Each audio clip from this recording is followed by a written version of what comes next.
चेंडू आणि 7 धावांची गरज जिंकण्यासाठी ते आशिष 11 नेरळ संघाला.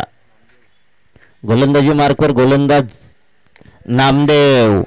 हा चेंडू जबरदस्त फटका, क्षेत्ररक्षक चेंडू खाली येतोय आणि धर पकड मात्र शेवटच्या क्षणाला पकडलेला हा झेल आणि फलंदाज बाद होतोय तो अजय.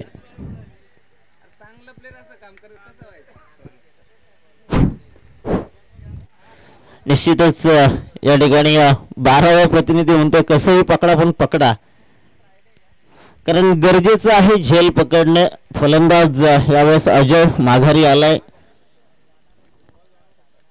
नवीन फलंदाज मैदानामध्ये जातोय अनिल हिरवा, भिलवले गावचा हा खेळाडू आणि 4 फलंदाज बाद झाल्यानंतर अनिल मैदानामध्ये आलाय. खरं तर या संघाला पूर्णपणे लीड करतोय चंदू पारधी, जे या संघाचे संघ मालक आहेत.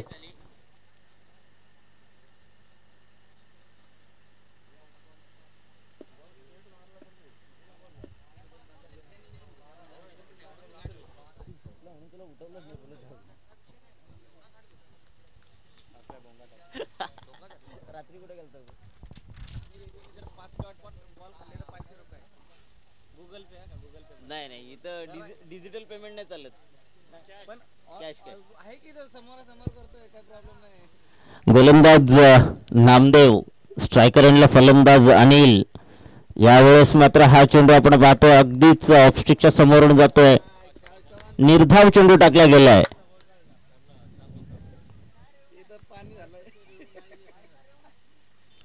अनिल हिरवा मात्र निश्चितच थोडासा नाखुश असेल पंचांच्या निर्णयासाठी. मात्र पंचांचा निर्णय अंतिम आहे, कारण ऑफिशियल पंच आपण पाहतोय अविनाश पारंगे सर आणि कुरुंगळे सर या ऑफिशियल पंच आहेत. यावेळेस चांगला चेंडू. आता मात्र समीकरण बदललंय. 3 चेंडू शिल्लक आहेत, जिंकण्यासाठी 7 धावांची गरज. 3 चेंडू 7 धावा. जोपर्यंत अजय मैदानावरती होता तोपर्यंत मात्र आशा पल्लवित होत्या. आता 2 डॉट बॉल खेळलाय तो अनिल हिरवा. एखादा मोठा फटका मारावा लागणार आहे अनिलला. या सामन्यामध्ये जर का जिंकायचं असेल, या शृंखलेमध्ये जिवंत राहायचं असेल, या प्रीमियर लीग मध्ये आपलं वर्चस्व ठेवायचं असेल. हा चेंडू चांगला आहे आणि या ठिकाणी मात्र 1 चोरटी धाव सहजरित्या पूर्ण केली गेली आहे. फर्स्ट स्लिपच्या क्षेत्ररक्षकानं चांगलं क्षेत्ररक्षण केलं, मात्र 1 धाव रोखू शकला नाहीये. आता समीकरण बदललंय. 2 चेंडू 6 धावा. अगदीच रोमांच निर्माण झालाय. 6 चेंडू 7 धावांची गरज असताना 2 चेंडू आणि 6 धावा. टीम मीटिंग नकोय. पंचांना विनंती करतोय की त्यांना टीम मीटिंग नकोय. शेवटचे 2 चेंडू शिल्लक आहेत आणि 6 धावांची गरज. स्ट्रायकर एंडला फलंदाज विजय.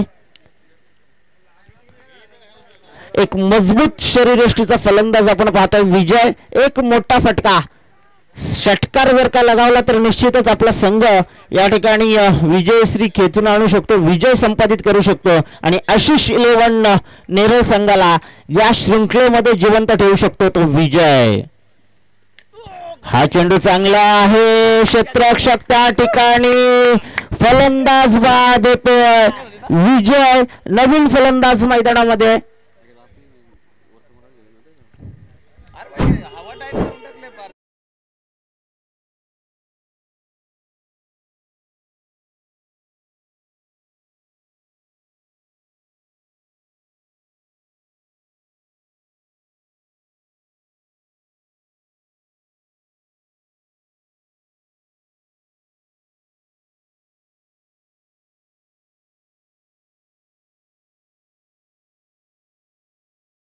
एक षटकार. Left handed batsman. आता मात्र धाबे दणाणलेत गोलंदाजाचे. खरं तर डावखुरा फलंदाज आलाय नामदेव, याचे धाबे दणाणलेत. फलंदाजांचे धाबे दणाणलेत, गोलंदाजांचे धाबे दणाणलेत आणि तमाम प्रेक्षकांचे सुद्धा या ठिकाणी हृदयाचे ठोके वाढले गेलेत. खरं तर दोन्ही संघाच्या संघ मालकांचे, कारण 1 चेंडू आणि 6 धावा या आपण बनताना पाहिल्यात. 1ला 1 असेल तर तो निश्चितच बरीचशी कठीण परिस्थिती पाहायला मिळते, पण 1ला 6 सोपं असतं. लगी तो छगी, नाही तो बैलगाडी की बगी. फास्ट करायचंय. सर्वांच्या हृदयाचे ठोके वाढलेत। स्ट्रायकर यांच्या फलंदाजावरती तितकंसं दडपण आहे, तितकंच दडपण गोलंदाजावरती आहे।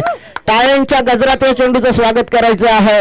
षटकार येणार की एक धाव येणार? स्ट्रायकर एंड लहारी, हा चेंडू चांगला आहे, टप्पा पडल्यानंतर सरळ यष्टीरक्षकाच्या हातामध्ये आणि 6 चेंडू मध्ये 7 धावा या ठिकाणी रोखण्यात यशस्वी झालाय। तो गोलंदाज नामदेव विजयी होतोय। तो कलते आई एकवीरा कलते संघ।